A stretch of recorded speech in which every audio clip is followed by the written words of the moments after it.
Donc aujourd'hui avec Conseil, nous allons rencontrer un moment que j'adore en fait, c'est une architecte qui a fait le projet d'une maison dans un des quartiers de Toulouse.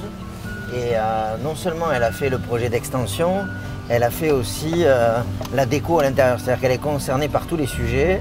Et donc c'est une journée merveilleuse avec, vous allez voir, une architecte de talent qui a une façon d'aborder les choses très particulière. Un vrai plaisir pour moi. Bonne balade.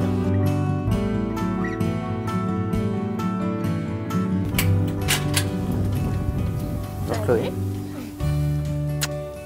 Merci pour ton accueil. Avec grand plaisir. Je passe devant toi. Oui. Wow. Chouette.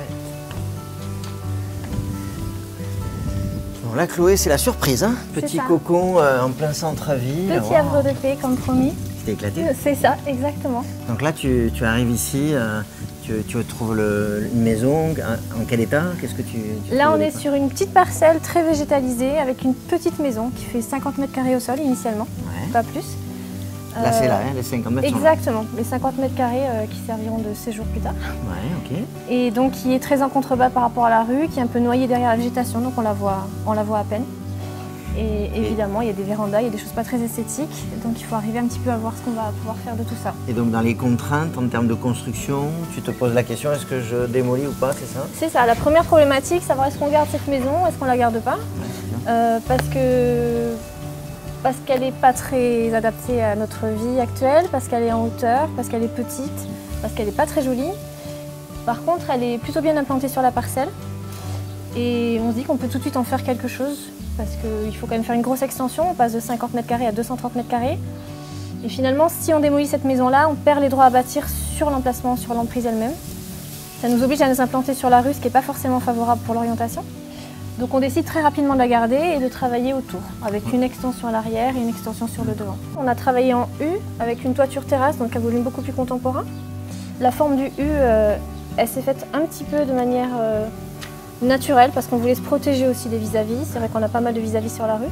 Ça nous permet de nous cacher un petit peu des voisins et de créer un espace qui est quand même beaucoup plus intime au centre de la maison, autour de cette terrasse et de cette piscine. Sachant qu'on a deux espaces quand même de jardin. On en a un sur l'arrière et c'est vrai qu'à différents moments de la journée, on profite pas de la même manière de ces deux espaces en fonction de l'ensoleillement et des vents, de la météo. Et Alice qui dessine. Et Alice qui dessine, qui a investi les lieux tout de suite et qui se sent bien apparemment chez elle. C'est l'occasion on rentre, non? Exactement, on va découvrir l'intérieur du coup pour découvrir ce sol là-dedans. Donc là, voilà. tu souhaitais une entrée majestueuse. J'imagine que tu as créé la trémie comme ça. Exactement, donc là on est sur du neuf de toute façon, donc tout a été créé. Tout a été créé. Là. Voilà, là on est sur la partie extension déjà. On verra la partie ancienne là-bas, mais là on est déjà dans l'extension. Alors effectivement, moi j'avais très envie de ce hall en double hauteur. Géraldine, ma cliente également. Par contre, son mari, il y a eu des... Oh, ça va. Ouais. C'est toujours les mêmes qui commencent. C'est toujours les mêmes. Donc voilà, il y avait un peu la notion de perte de surface et en fait... Et ouais, ça va créer du lien, on va le voir là-haut. Exactement. Ouais. Et puis il n'y a pas de regret parce que vraiment, c'est quand même une des parties de la maison assez sympa quand on arrive. Ça donne quand même un certain effet d'avoir cette double hauteur. Une fois rentré, cuisine. C'est ça. Donc des teintes un petit peu d'écamailleux qu'on a déclinées ici aussi. Ouais. Donc là, on est là en laboratoire un petit peu îlot. C'est ça. C'est doux ces couleurs? C'est très doux. Alors toujours la même volonté, un intérieur contemporain mais chaleureux. Beaucoup de déclinaisons de camailleux de verre et des teintes très chaleureuses, donc comme celle du sol avec le béton ciré. Et donc là, pour la cuisine, vraiment la volonté, on avait l'îlot central. Et derrière, on voulait un meuble dans les tons de vert. Donc la difficulté, ça a été de trouver le bon râle, la bonne couleur. Et là, donc la partie salon. Donc là, on arrive dans le salon. Donc là, on est sur la partie ancienne de la maison. Ça, c'était la partie ancienne. C'était les 50 mètres carrés qui existaient. C'est ça, c'est tout ce qu'on avait. Et encore, on a créé cette extension-là avec la baie vitrée pour donner un petit peu de volume à la maison qui était quand même relativement étroite. D'accord. Donc très vite, on a su que c'était le séjour. Parce qu'on voulait cette grande pièce qui était très bien orientée. Mais il y avait donc cette problématique de comment arriver à donner un peu plus d'ampleur et donc on a créé cette extension-là. Et on a tout décloisonné bien sûr. vitrée tout ouvert, puisque là on a créé une grosse baie vitrée de 7 mètres de long, donc on a quand même bien transformé. 7 mètres de long. 7 mètres de long. C'est osé la petite cheminée là. La grosse cheminée. La grosse cheminée. La grosse cheminée. Ouais. Grosse cheminée qui n'est pas une cheminée d'origine non plus. Tout comme les parquets, on avait une cheminée initialement, mais qui n'était pas du tout celle-là, qui n'avait pas de cachet particulièrement, donc qui a été démontée.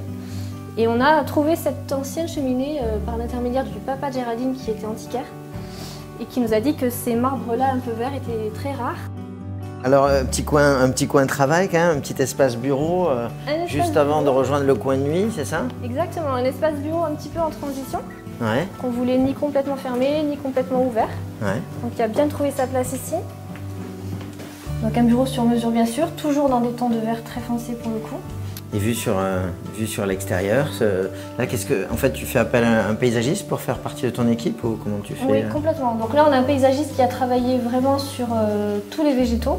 On a un escalier végétalisé derrière, donc qui permet de descendre au jardin qui est en contrebas, parce qu'on a vraiment 2 espaces extérieurs différents.